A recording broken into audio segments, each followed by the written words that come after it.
अस्सलाम वालेकुम। मेरा नाम डॉक्टर सैयद आकिल हुसैन शाह है। एक और वीडियो के साथ आपकी खिदमत में हाज़िर हैं। आज हम जिस टॉपिक पे बात करने वाले हैं, रोटेटर कफ़। रोटेटर कफ़ एग्ज़ाम में बहुत ज़्यादा पूछा जाने वाला सवाल है। अक्सर आप इसे एग्ज़ाम पेपर में देखते हैं।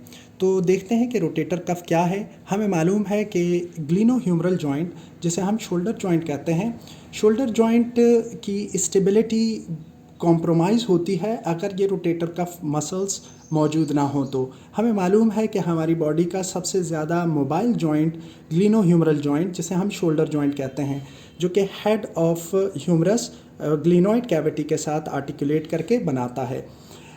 इसके लिए अल्लाह ने ख़ास किस्म के मसल्स जो कि इस जॉइंट को सराउंड किए हुए होते हैं और इसकी स्ट्रेंथ एंड स्टेबिलिटी में हेल्प करते हैं।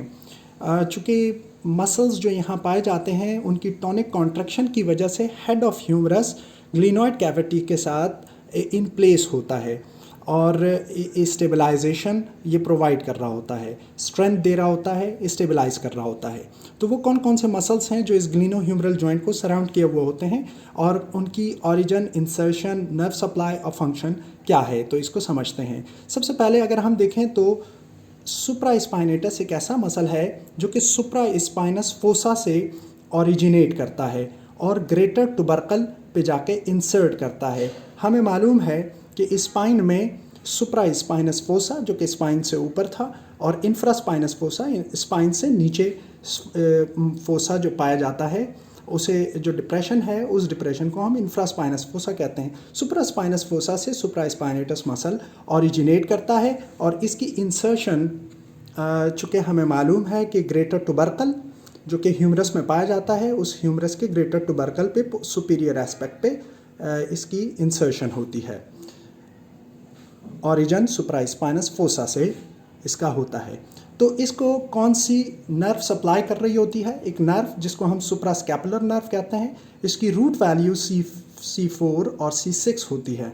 इसका फंक्शन ये चूँकि एबडक्शन को 15 डिग्रीज तक इनिशिएट करता है, यानी इनिशिएशन से लेकर 15 डिग्रीज तक लेकर जाता है और ये ग्लिनोह्यूमरल जो जॉइंट है ये उसकी स्टेबलाइजेशन का भी काम कर रहा होता है। ये जितने भी मसल हैं रोटेटर कफ में, ये सारे के सारे, चाहे वो सुप्रास्पाइनेटस है, चाहे वो इंफ्रास्पाइनेटस है, चाहे टेरिस माइनर है या सब स्कैपुलरिस है, ये सब के सब स्टेबलाइजेशन का फंक्शन तो परफॉर्म करते ही हैं, मगर इसके अलावा हर एक मसल का अपना अपना एक ख़ास किस्म का फंक्शन होता है। जैसे कि सुप्रास्पाइनेटस का एबडक्शन यानी अवे लेकर जाता है, ये बाजू को आपकी मिड लाइन से अवे लेकर जा रहा होता है।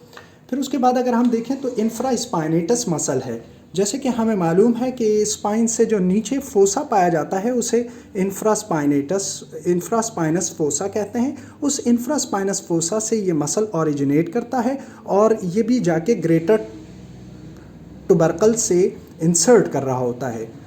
ठीक है, इसमें इसकी नर्व सप्लाई के लिए कौन सा नर्व रिस्पॉन्सिबल है? ये भी सुप्रास्कैपुलर नर्व होती है, लेकिन इसकी रूट वैल्यू C5 और C6 रूट वैल्यू होती है। इसका काम जो है वो एक्सटर्नल रोटेशन है, आर्म की एक्सटर्नल रोटेशन करवाता है ग्लिनोह्यूमरल जॉइंट पे और साथ में स्टेबलाइजेशन का फंक्शन भी परफॉर्म कर रहा होता है। उसके बाद अगर हम अगले मसल की तरफ आते हैं तो वो टेरिस माइनर है।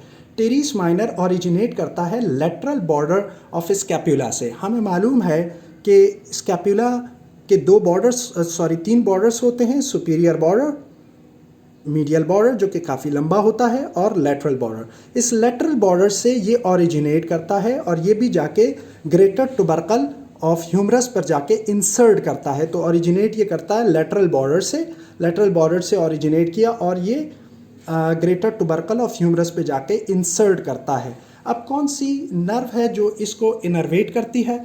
तो यहाँ पर इनर्वेशन के लिए एक्सिलरी नर्व होती है जो इसको इनर्वेट करती है और उसकी रूट वैल्यू C5 और C6 होती है। टेरिस माइनर का काम होता है एक्सटर्नल रोटेशन और स्टेबलाइजेशन। जिस तरीके से इंफ्रास्पाइनेटस का काम था एक्सटर्नल रोटेशन, इसी तरीके से ये भी एक्सटर्नली रोटेट करवा रहा होता है हमारे आर्म को ग्लिनोह्यूमरल जॉइंट पर से। ठीक है, उसके बाद आखिरी मसल जिसे हम सब स्कैपुलरिस कहते हैं। अगर हम स्कैपुला को सामने से देखें, वेंट्रल या कोस्टल जो इसका सरफेस है, एंटीरियर सरफेस है, तो ये 2/3 सब स्कैपुलर मसल होता है, उससे कवर होता है।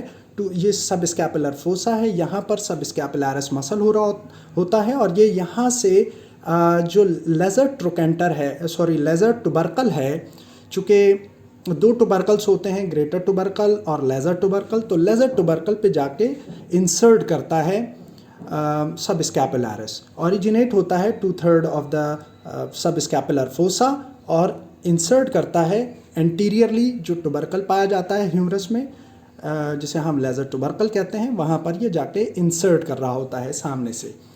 और इसके लिए जो नर्व सप्लाई है जो इसे इनर्वेट कर रही होती है वो सब स्कैपुलर नर्व होती है, और उसकी रूट वैल्यू C5 C7 इसकी रूट वैल्यू होती है, और इसका फंक्शन इंटरनल रोटेशन का है और stabilisation of the head of humerus, जो कि ग्लिनोइड कैविटी के साथ उसको इन प्लेस रख रहा होता है।